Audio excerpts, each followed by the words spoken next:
makes it feel like you're moving forward, but you're actually moving laterally.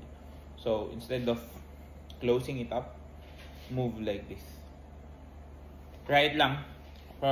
First line lang. Yun lang. So if you see rosin building up, don't wipe it with your fingers. Okay. Kasi your fingers have oils. Yeah. And those oils stick. And it becomes, I don't know how to call it. Parang damp and wet and sticky. Kadiri. So always wipe it down. Tissue is okay. You can use tissue. You can use, what do you call that? Microfiber cloth. Yung panlinis ng salamin. Yeah. You can use that. So, thumb natin. O, ganito ka. Pag forward mo yan, ganito. Ano feeling? Di ba lahat ng daliri mo parang nililid forward? So, isipin mo, nakaganyan ka.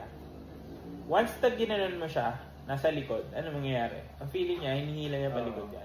So, hindi ka makaka-extend forward. Pag yan ilagay mo sa gitna, nasa neutral position ka. Ang daliri ko man yan, di ba? So, ang pinakamagandang position ng thumb talaga is not here. Hindi ganyan. Ang pinakamagandang position is in the middle. Usually dito, middle. Bakit? Kasi you can do extensions to the front and you can do extensions to the back. Versus pag nandito siya, limited na agad yung pagharap mo. So, pag nandito ka, neutral yan. So, you can extend. Let's say sa E string, you can go to Do, natural. Kahit Do sharp, abot mo yan. You can also go Fa natural, sa baba. Sa A string, B flat or F, makakabot mo yun. Because nandito ka. Neutral yung feeling dito, walang paghila sa likod, wala rin paghila sa harap. So, may freedom of movement ka. Okay? So, yung thumb din. And again, when you're shifting, yung thumb mo, nag-lead yan. If you go to higher position, so napunta yung thumb, di ba, napunta sa ilalim ng violin.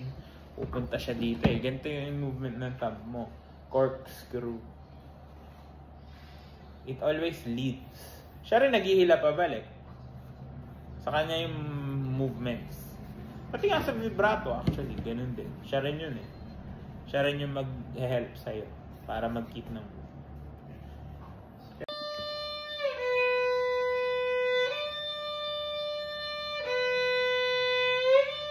Ayun, narinig mo, once you slide, dapat pag slide mo, you slide it in. Ano nga siya? Magsiskip. So, hindi na shift yun. Kailangan yung shift mo malinaw yung pag-slide in mo doon.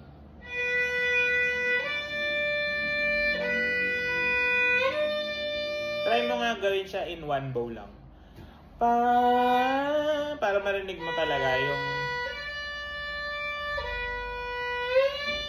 Yun! Narinig mo? So, yun yung yung speed na yun. Yun ngayon ang babaguhin mo. Yung bilis ng change ng speed from 1 to 3. Doon mo ngayon mag-gauge kung gaano katagal yung meron ka or gaano kahaba yung time na pag-slide mo. Pero, dapat kahit na umiksi yung time na yun, parehas pa rin yung babagsakan mo. Yung lalandingan mo. So, from the root to the next, to the shifted note. Yan.